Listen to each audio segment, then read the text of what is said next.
Restore to rain. നമ്മുടെ ഇന്നത്തെ ചിന്താവിഷയം മഹാപുരോഹിതൻ അല്ലെങ്കിൽ ഹൈ പ്രീസ്റ്റ്.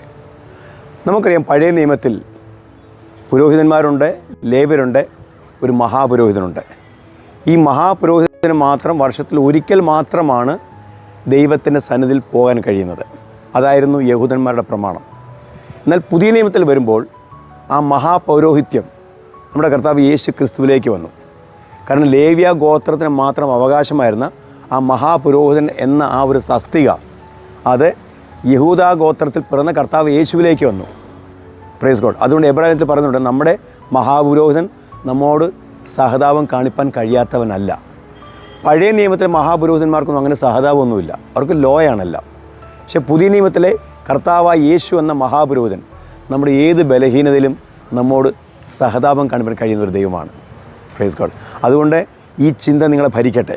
നമ്മുടെ ജീവിതത്തിൽ നിങ്ങൾക്ക് എന്ത് പ്രതികൂലം, എന്ത് പരാജയം, എന്ത് താഴ്ച, എന്ത് വീഴ്ച വന്നാലും നിങ്ങൾക്ക് ഓടിച്ചെല്ലുവാൻ ഒരു സ്ഥലമുണ്ട്. നമുക്ക് വേണ്ടി ദേഹമെന്ന തിരശ്ശീല ചിന്തി മോക്ഷമാർഗം തുറന്നു തന്ന കർത്താവ് യേശു എന്ന മഹാപുരോഹിതൻ.